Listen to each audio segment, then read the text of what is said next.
성도님을 뵈니 하나님을 뵙는 것 같습니다. 이렇게 한번 인사합시다.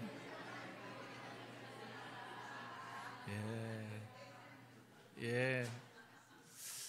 한 번 더 인사합시다. 보고 싶었습니다. 사랑합니다. 축복합니다. 은혜 많이 받으십시오. 예.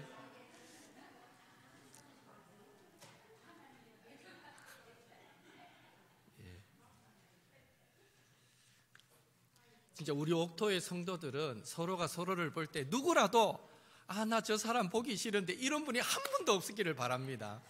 모두가 보면 기쁘고 반갑고 행복하고 즐겁고 또 위로가 되고 힘이 되면 얼마나 좋겠습니까? 예, 늘 그런 아름다운 성도의 관계가 되기를 한 번 더 예수님의 이름으로 축복합니다. 사랑하는 성도 여러분, 여러분은 언제 내가 지금 하나님과 연결되어 있구나 라는 것을 느끼십니까?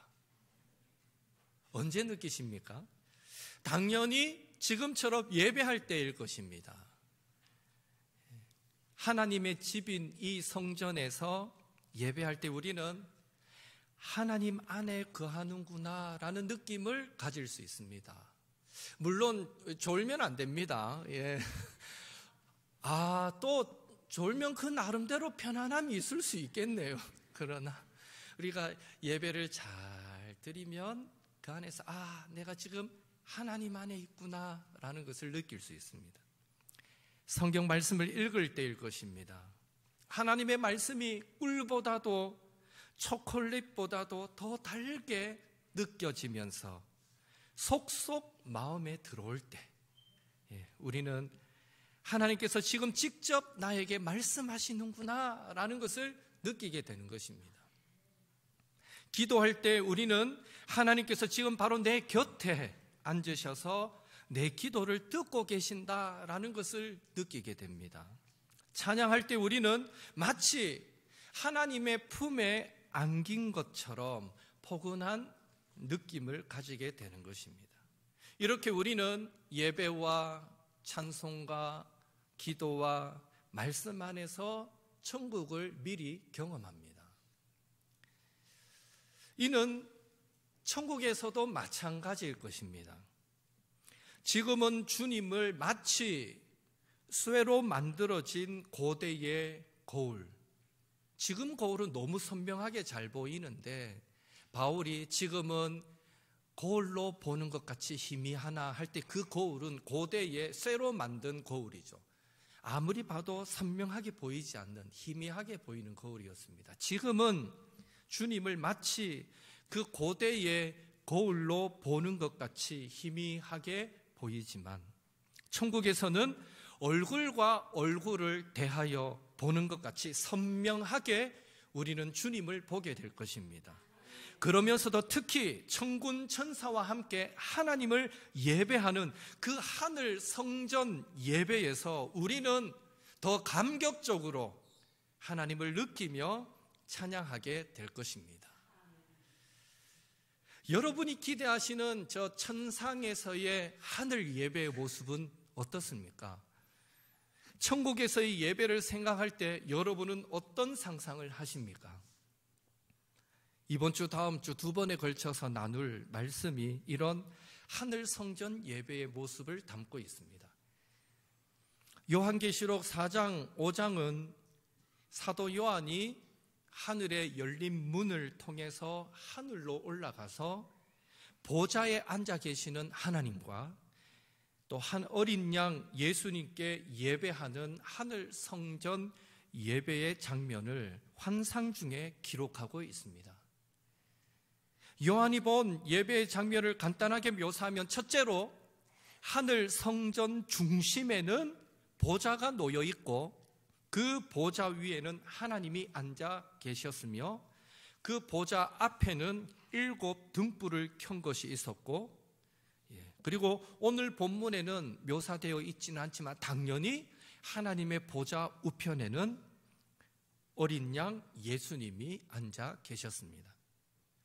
그리고 둘째로 그 보좌 곁에는 마치 경호원이 서 있는 것처럼 네 생물이 하나님의 보좌 곁을 둘러서 지키고 있습니다. 그리고 그 네 생물의 바깥 둘레에는 24장로가 24보좌에 앉아 있습니다. 그리고 24장로들의 또 그 바깥 둘레에는 수많은 천사들이 둘러져 있습니다. 그리고 마지막으로 그 수많은 천사들의 또 그 바깥에는 모든 피조물들이 있었습니다. 대충 하늘 성전 예배 장면이 머릿속에 그려지십니까? 그 중심에 하나님의 보좌가 있고 그 보좌 주위에는 네 생물이 있고 그 네 생물 뒤로 보좌를 두르는 24장로들이 있고 그 24장로들 그 뒤로 또 수많은 천사들이 두르고 그 뒤로 모든 피조물이 두르고 있는 모습입니다. 오늘은 그 보좌와 네 생물과 24장로들에 대해서 우리가 먼저 생각하면서 잠시 은혜 나누기를 원합니다. 첫째로 보좌에 앉아 계신 분은 누구시겠습니까? 하나님이십니다. 다른 사람이 앉을 이유가 없죠. 하나님이십니다. 의자에는 여러 종류가 있잖아요. 공부할 때 앉는 의자도 있고 일할 때 앉는 의자도 있고 또 편히 쉬고 싶을 때 앉는 안마해주는 그런 의자도 있습니다. 그런 의미에서 보좌는요, 하나님이 앉아 계시는 보좌는 왕들이 앉아서 통치하며 심판하는 자리입니다. 따라서 성부 하나님이 보좌에 앉아 계신다라는 것은 하나님이 왕으로서 온 우주와 역사의 통치자가 되시고 심판자가 되신다라는 것을 잘 보여주고 있습니다. 사실 이 환상을 보고 있는 요한이 생존하던 그 당시는 로마가 세계를 통치하던 시기입니다. 로마 황제가 최고의 권력을 가지고 있었고 심지어 로마 황제는 숭배의 대상이었습니다. 한 예로 도미티안 황제는 자신을 나를 부를 때 주 하나님이라고 불러라 라고 도미티안 황제는 말했습니다. 그래서 도미티안은 사람들이 그를 부를 때마다 주 하나님이여 하고 불렀던 것입니다. 또 도미티안 황제는 하나님의 보좌 주변에 24장로들이 둘러 있었던 것처럼 자기 주변에도 24명의 보좌하는 호위하는 사람을 두었다라고 합니다. 기독교의 하나님을, 자기도 신이라는 거죠. 기독교의 하나님을 흉내냈던 것입니다. 또한 24장로들이 보좌에 앉으신 분께 그들이 섰던 왕관을 벗어서 그 보좌에 하나님께 내어드립니다. 이런 것처럼 파르티아의 왕이었던 트리다테스는 네로 황제의, 실제 네로 황제 앞에서도 아니고 네로 황제의 그 상, 세워진 그 형상 앞에서 자신의 왕관을 벗어서 놓으면서 충성을 맹세하기도 했습니다. 이렇듯 로마가 세계를 지배하던 1세기 당시의 모든 사람은 당연히 로마 황제가 세상을 다스린다라고 생각했고 그 황제를 신격화했습니다. 바로 그런 때에 사도 요한은 하늘 보좌와 그 보좌에 앉아 계시는 하나님을 환상 중에 봄으로써 진정 이 세상의 왕은 온 우주와 역사의 통치자요 심판자는 오직 하나님뿐이시구나 라는 사실을 분명히 알게 되었던 것입니다. 오늘 우리 대한민국의 진정한 왕도 하나님이신 줄 믿습니다.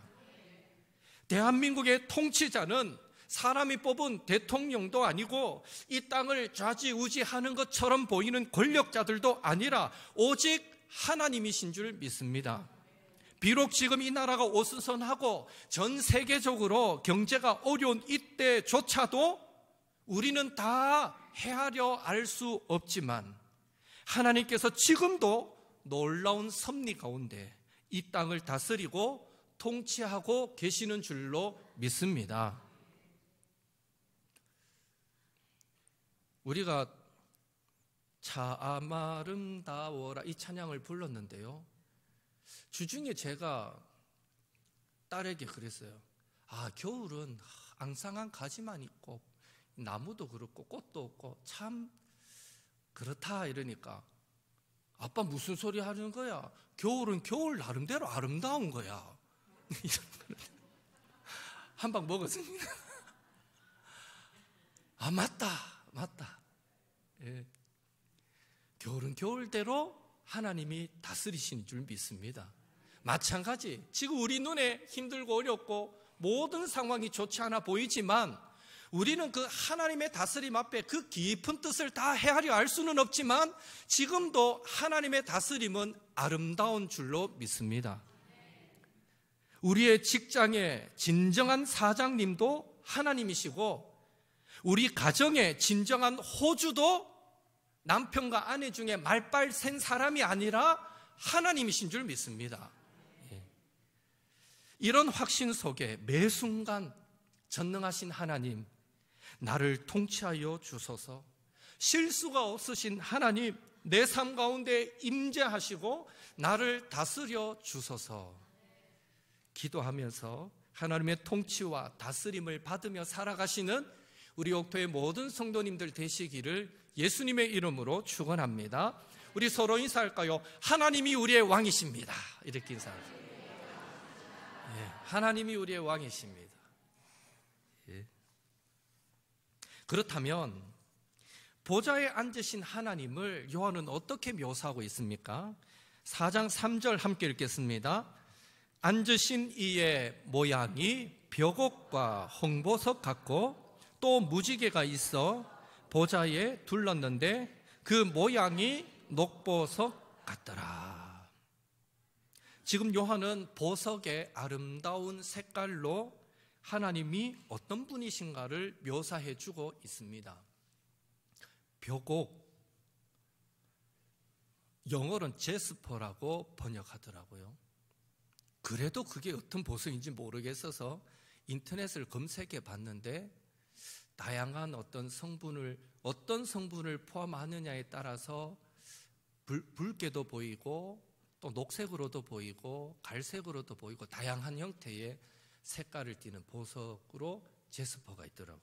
벽옥, 홍보석은 루비입니다. 녹보석은 에메랄드입니다.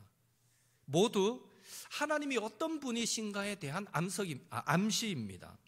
다시 말해 일반적으로 보석이 깨끗하고 빛나고 아름다운 것을 특징으로 함을 전제할 때에 하나님을 보석으로 묘사했다라는 것은 그만큼 하나님은 어떤 분이시라는 것입니까? 하나님은 거룩하고 정결하신 분이시다라는 것을 말해줍니다. 특별히 하나님의 보좌를 두르고 있는 무지개를 묘사할 때에 녹보석으로 묘사했는데요. 여러분, 성경에서 무지개 언제 등장합니까? 노아의 홍수 심판 이후에 다시는 내가 물로 세상을 심판하지 않겠다라는 하나님의 언약을 주시면서 무지개를 보여주셨습니다. 그런 의미에서 무지개는 그런 하나님의 언약을 상기시켜 주는데요. 그런 의미에서 하나님의 통치와 심판이 집행되는 그 보좌에 무지개가 둘러져 있다라는 것은 하나님은 진노 중에라도 긍휼을 잊지 않으시는 은혜와 자비의 하나님이시다라는 사실을 분명하게 보여주고 있습니다. 하나님께서 통치하시고 심판하실 때 진노 중에라도 자비와 긍휼을 잊지 않으신다라는 사실이 오늘 저와 여러분에게 얼마나 큰 위로와 감사가 되는지요. 하나님의 진노를 받을 일이 없어야 하겠지만 혹 우리가 연약하여 범죄할 때도 하나님의 자비와 긍휼이 예수님의 십자가 보혈로 말미암아 풍성하게 저와 여러분 위에 부어지고 있다라는 사실에 하나님께서 오늘도 우리를 은혜와 사랑으로 대해 주신다라는 사실에 늘 감사하시는 우리 옥토의 성도님들 되시기를 예수님의 이름으로 축원합니다. 하나님의 보좌에 무지개가 둘렀어요. 이것은 내가 다시는 너희를 물로 심판하지 않겠다라는, 우리를 대하실 때에, 우리를 심판하실 때에 은혜로, 긍휼로, 자비로 대하시겠다는 그 하나님의 모습을 보여줍니다. 둘째로, 이제 크게 둘째로, 하나님이 앉아 계시는 그 보좌 주위에는요, 네 생물이 있었습니다. 네 생물. 이 네 생물의 정체를 알려면 구약 성경의 세 곳을 우리가 읽어보아야 하는데요, 에스겔서 1장을 보면 바벨론의 포로로 끌려갔던 에스겔이 그발 강가에서 선지자로 부르심을 받을 때 환상을 보게 됩니다.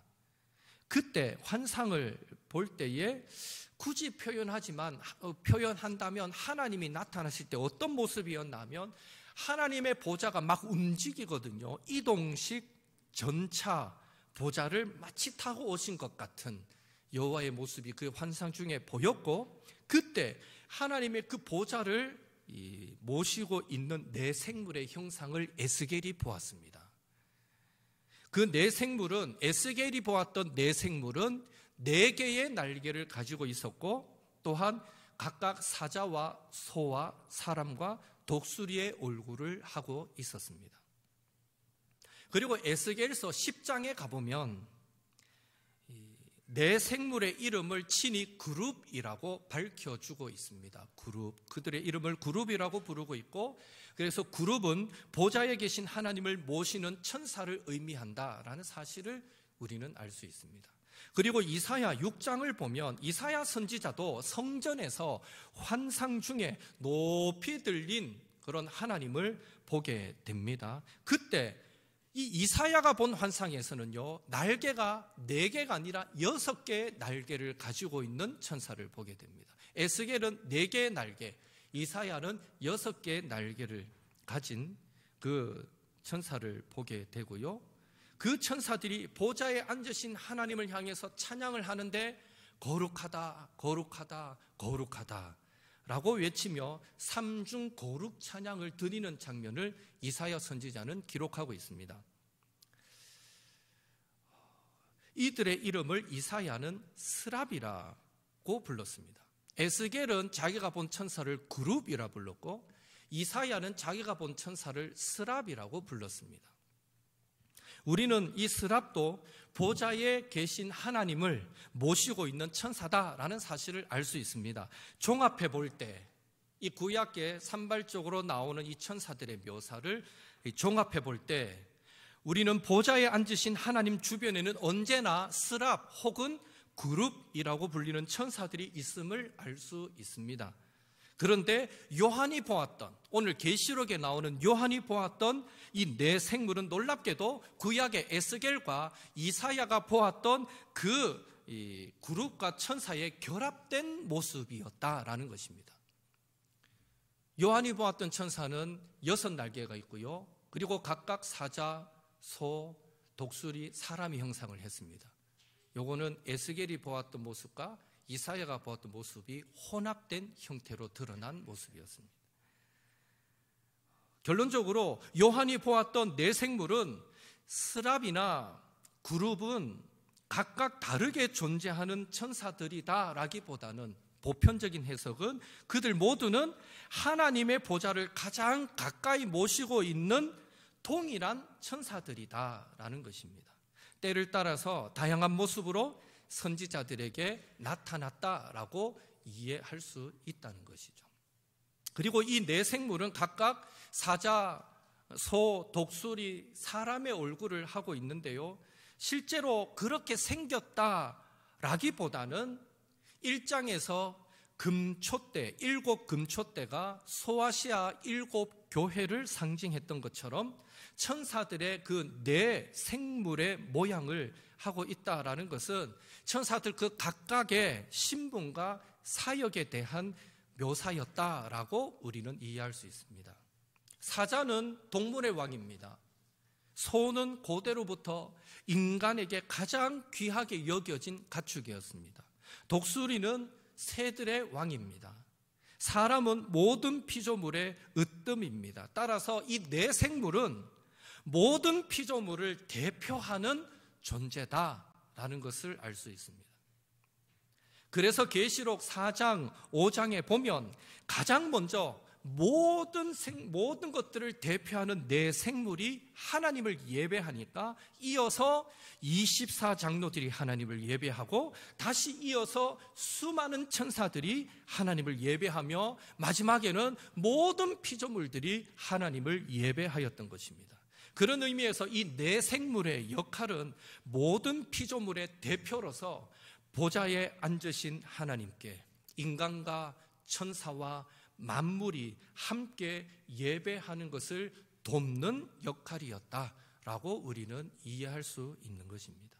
그리고 일반적으로 네 생물의 날개가 6개였다라는 것은 그만큼 날개가 2개만 있어도 얼마나 잘 날아다닐 텐데 6개나 있으니 얼마나 빠르겠는가, 번개처럼 빠르다라는 의미로 해석을 하고요. 또 네 생물의 날개의 묘사에 보면 6개 날개의 안팎으로 우리 보는 눈이 가득하더라라고 묘사가 되어 있습니다. 이것은 즉 온 세상에서 일어나는 모든 일들을 꿰뚫어 볼 수 있는 지식을 가졌다라는 의미로 해석합니다. 즉 네 생물의 특징은요, 하나님의 뜻을 분별하는 지식을 가졌고 또 하나님의 뜻을 빠르게 반응하는 순종을 가졌다라는 것이 이 네 생물의 특징이다라고 말할 수 있습니다. 이런 네 생물의 특징인 하나님을 아는 지식과 또 하나님에 대한 즉각적인 순종은 오늘 하나님의 자녀들이 갖추어야 할 가장 중요한 특징이기도 합니다. 저와 여러분도 하나님을 아는 지식이 날마다 자라가고 내 생물들처럼 하나님을 아는 지식이 날마다 자라가고 더불어 이번 한 주간도 하나님께 대한 즉각적인 순종의 삶을 아름답게 살 수 있기를 예수님의 이름으로 축원합니다. 크게 세 번째로 이제 보좌에 앉으신 그 하나님, 그 주변의 네 생물들 그리고 그것을 두르고 있는 24장로들이 24보좌에 앉아 있었습니다. 24보좌에 앉은 24장로들에 대한 해석은 사실 요한계시록 전체 중에서 가장 난해한 해석 중 한 부분인데요. 가장 일반적이고 보편적인 해석으로 나누겠습니다. 우선 24장로들은 왕들이 앉는 왕좌에 앉아 있고요. 또 그들도 왕들이 쓰는 왕관을 쓰고 있었습니다. 이 말인즉슨 그들은 왕이었다라는 사실을 알 수 있고요. 또한 네 생물 다음으로 하나님 가장 가까이에서 하나님을 보좌하여 하나님과 어린 양께 찬양을 드리고 예배하고 있는 모습을 볼 때에 그들은 제사장이었다라는 사실도 알 수 있습니다. 그런 의미에서 24라는 숫자는요, 다윗 왕이 성전에서 섬길 때에 제사장들을 24반열로 24순서로 나눈 것을 배경으로 하고 있다라고 말할 수 있습니다. 따라서 24장로들은 한마디로 그들은 왕같은 제사장이었다라고 우리는 이해할 수 있습니다. 왕같은 제사장이었다. 그렇다면 하나님의 보좌를 둘러싸고 있는 이 왕같은 제사장인 24장로들은 구체적으로 누구인가라는 것인데요. 첫째로 24장로들은 구약 시대의 성전에서 섬기는 24제사장 반열을 배경으로 하고 있고 실제로 요한계시록 4장에서도 하나님께 찬양하고 예배하는 제사장 역할을 감당하고 있기에 24장로들은 구약시대, 구약교회의 제사장들을 중심으로 하나님을 예배하는 모든 구약교회의 성도들, 이스라엘 백성들을 의미한다라고 이해할 수 있습니다. 그리고 둘째로 오늘 본문 4절에 보니까 그 장로들은요, 보좌에 앉아 있고 흰 옷을 입고 있고 왕관을 쓰고 있었습니다. 이 모습들은 전부 요한계시록 2장 3장에 7교회에 보내는 편지에 보면 이기는 자에게 내가 이런 상을 주겠다 할 때 이기는 자에게 주셨던 상의 모습이었습니다. 예수님을 라오디게아 교회에 이기는 자에게는요, 보좌에 앉게 해주겠다라고 했는데 24장로들은 보좌에 앉아 있습니다. 예수님은 4대 교회에 이기는 자에게는 흰옷을 입게 해주겠다 했는데 24장로들은 흰옷을 입고 있습니다. 예수님은 서문학 교회의 성도들에게 죽기까지 충성하는 자에게는 생명의 면류관을 쓰게 해주겠다라고 약속했는데 24장로들은 면류관을 쓰고 있습니다. 따라서 소아시아의 7교회가 신약시대의 모든 교회를 상징하였듯이 24장로들은 신약교회에서 믿음 지키고 구원받은 모든 성도들, 왕같은 제사장들, 그리스도와 함께 죽고 그리스도와 함께 부활함으로써 하늘에 안전받은 하나님의 백성 전체를 상징한다라고 이해할 수 있는 것입니다. 그리고 24장로라고 할 때 24라는 숫자는요 12 더하기 12의 형태입니다.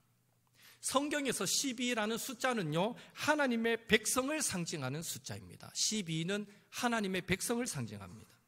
그래서 하나님의 백성을 상징하는 12라는 이 숫자를 구약에서는 아예 12지파에 직접적으로 적용해 버렸습니다. 그러니까 12지파는 하나님의 백성을 상징하잖아요. 12라는 것이 하나님의 백성을 상징한다는 것을 직접적으로 구약에서는 12지파에 적용했고요. 신약에서는 예수님의 12사도에 적용했습니다. 따라서 24장로들은 구약시대의 12지파와 신약시대의 12사도를 중심으로 세워진 교회인 영적인 12지파의 결합을 상징하는 것입니다. 결국 24장로들은 신구약 시대에 구원받은 모든 교회와 성도들을 의미합니다. 저와 여러분도 예수 믿고 구원받으면 24장로의 반열에 들어가게 된다라고 일반적으로 해석한다는 것입니다. 참고로 성경을 읽을 때 똑같은 말이 재차 반복되는 것은 속히 응답하겠다라는 의미가 되고요. 또 성경을 읽을 때 숫자를 제곱하는 경우가 있습니다. 12를 제곱하면 144가 되고요. 또 간혹 성경을 읽을 때 1000을 곱하는 수가 있습니다. 12를 제곱해서 144가 되고 1000을 곱하면 14만 4천이 됩니다. 14만 4천 어디서 들어본 숫자 아닙니까? 예.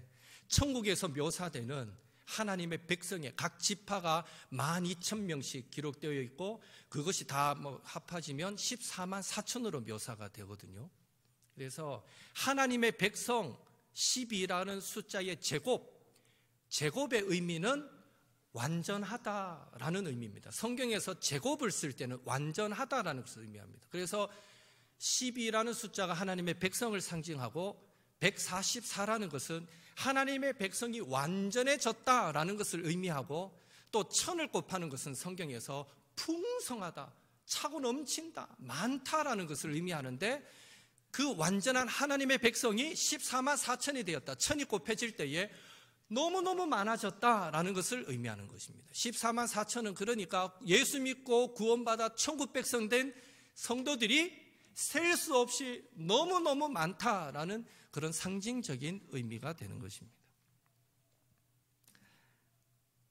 베드로가 교회와 성도들을 향해서 너희는 택하신 족속이요 왕같은 제사장들이라 라고 말했는데요, 바르게는 오늘날 저와 여러분도 24장로처럼 이 악한 세상 가운데 왕같은 제사장으로 부름받은 그런 성도들임을 믿으시고 저 천상에서 24장로들이 하나님을 찬양하고 예배하는 제사장의 역할을 감당했듯이 오늘 우리도 이 땅에서 제사장의 직무인 하나님을 예배하는 삶, 더 나아가서 제사장이 죄 지은 자들이 찾아오면 하나님 앞에 오면 희생 제물을 드려 그들의 죄를 씻어주는 그 중재자의 역할을 했듯이 더 나아가 죄로 물든 영혼들을 하나님과 화목시키는 그런 삶을 아름답게 우리가 살아서 장차 천국에서 이기는 자에게 약속된 흰옷을 입고 보좌에 앉고 면류관을 쓰는, 즉 영생의 축복을 온전히 받아 누리시는 우리 모든 옥토의 성도님들 되시기를 예수님의 이름으로 축원합니다. 저와 여러분은 24장로와 같은 왕같은 제사장들입니다.